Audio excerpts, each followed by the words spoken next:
بسم اللہ الرحمن الرحیم۔ آج ایک ایسے عظیم جرنیل کی یاد تازہ کریں گے جس نے دنیا فانی سے کوچ کرتے ہوئے یہ الفاظ کہے، مجھے سخت افسوس ہے کہ میں ایک بوڑھے اونٹ کی طرح جان دے رہا ہوں۔ مجھے سخت شرمندگی ہے کہ میں میدان جنگ میں شہید نہیں ہو سکا۔ یہ افسوس اس مجاہد کا ہے، اس سپہ سالار کا ہے جسے اللہ کے رسول نے سیف اللہ کا لقب دیا۔ جی تو آج بات ہوگی حضرت خالد بن ولید رضی اللہ تعالی عنہ کے بارے میں۔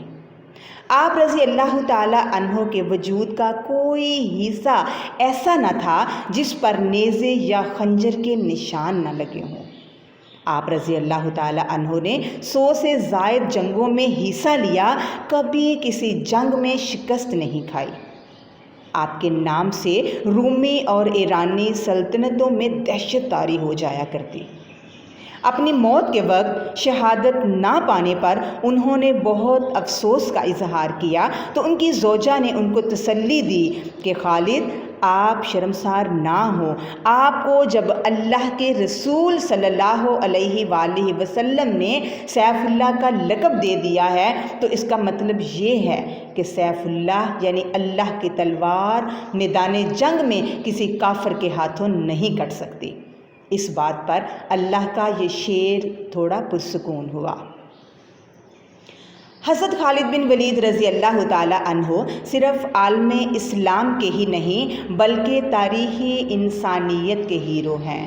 آپ رضی اللہ تعالی عنہ قریش کے قبیلے سے تعلق رکھتے تھے۔ آپ پیدائشی جنگجو تھے۔ آپ کے والد نے آپ کو جنگی حکمت عملی، تیر اندازی، گھڑ سواری، نیزہ بازی، تلوار زنی اور دشمن کی فوجوں پر چھپ کر وار کرنے کے سارے علوم سکھائے تھے۔ مسلمانوں کا خالد بن ولید سے پہلا تعارف اس وقت ہوا جب غزوہ احد میں خالد بن ولید کفار کی طرف سے لڑنے کے لیے آئے۔ اس وقت آپ ایمان نہیں لائے تھے۔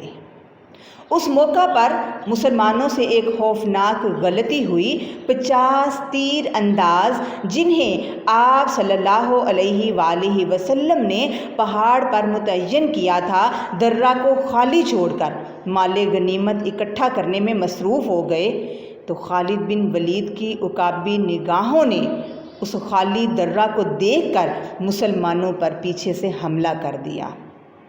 اس غزوہ میں خالد بن ولید کی جنگی حکمت عملی سے مسلمانوں کو بہت نقصان اٹھانا پڑا۔ 70 کے قریب مسلمان شہید ہوئے۔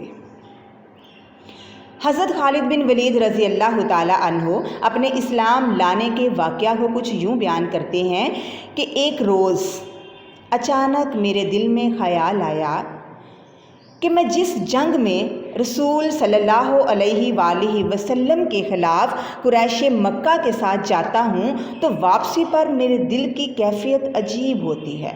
میرا دل مجھے ملامت کرتا ہے کہ خالد تیری تمام کوششیں بالکل بے سود اور لا حاصل ہیں۔ بے شک رسول صلی اللہ علیہ وآلہ وسلم ضرور غالب ہوں گے۔ جب آپ صلی اللہ علیہ وآلہ وسلم حدیبیہ میں قریش سے صلح کر کے واپس ہوئے تو میں نے کہا قریش کی تمام سرداری خاک میں مل گئی اور شاہ حبشہ تک آپ صلی اللہ علیہ وآلہ وسلم کا مطیع ہو چکا ہے۔ میں بہت پریشان تھا۔ ایک خیال آیا کہ شاہ روم کے پاس جا کر نصرانی ہو جاؤں۔ اس کے کچھ دنوں بعد میرے بھائی کا ایک خط میرے پاس آیا تو اس سے اسلام کے لیے میرے دل میں محبت کا اضافہ ہوا۔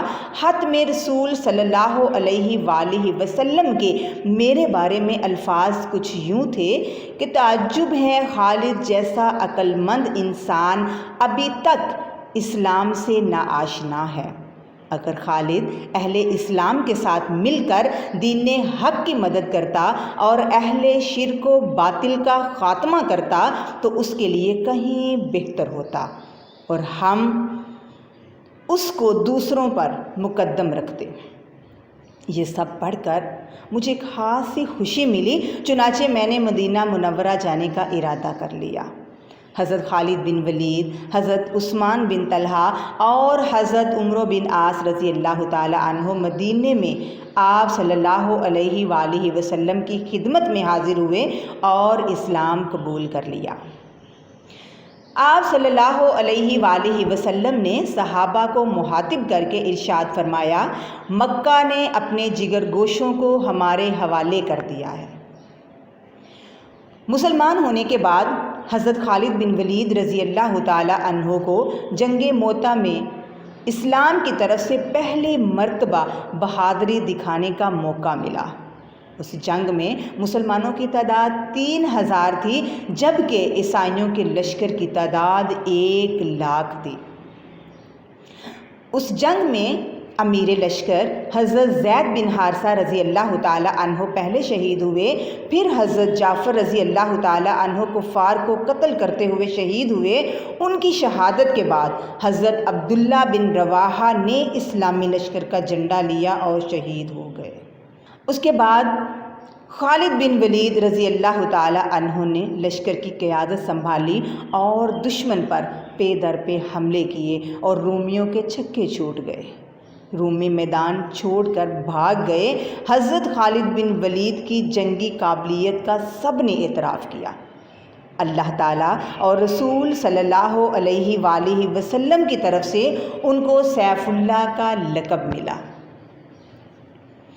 حضور صلی اللہ علیہ وآلہ وسلم کی نظر کرم کے بعد جو کامیابیاں ان کو حاصل ہوئیں، اس سے حضرت خالد بن ولید کو اتنا اعتماد ہو گیا تھا کہ اب دنیا کی کوئی طاقت ان کے آگے ٹھہر نہیں سکتی تھی۔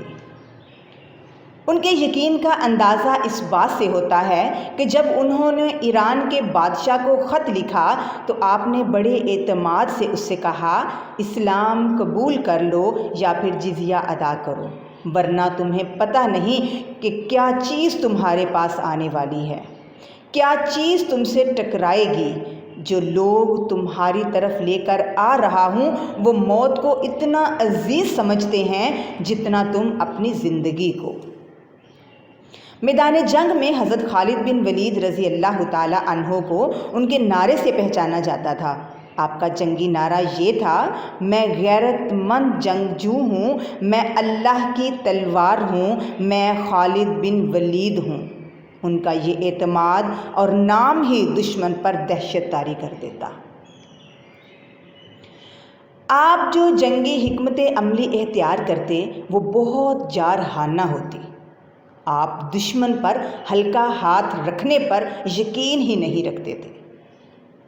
ایک جنگ میں دھوکے سے دشمن نے کچھ مسلمانوں کو ایک جگہ شہید کر دیا تو اس موقع پر سیدنا خالد بن ولید رضی اللہ تعالی عنہ نے اللہ سے وعدہ کیا کہ جتنے بھی دشمن پکڑے جائیں گے ان کو اسی جگہ لا کر قتل کر دیا جائے گا۔ چنانچہ بعد میں دشمن کو دور دور سے گرفتار کر کے اسی مقام پر لا کر قتل کر دیا، کیونکہ آپ نے اس کا اللہ سے وعدہ کیا تھا کہ دریا کو ان کے خون سے سرخ کر دوں گا۔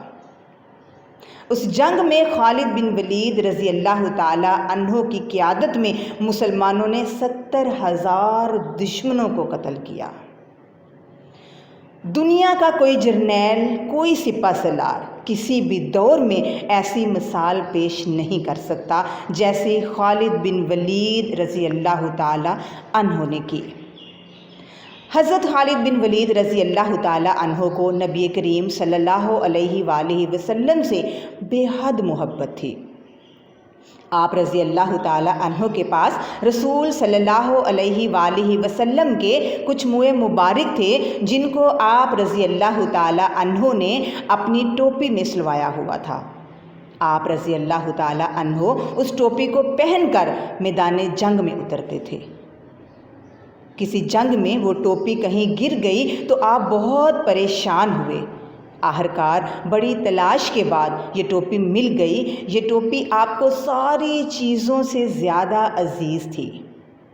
آپ رضی اللہ تعالی عنہ 21 ہجری کو دنیائے فانی سے کوچ فرما گئے۔ اللہ تعالیٰ آپ پر کروڑوں رحمتیں نازل فرمائے، آمین۔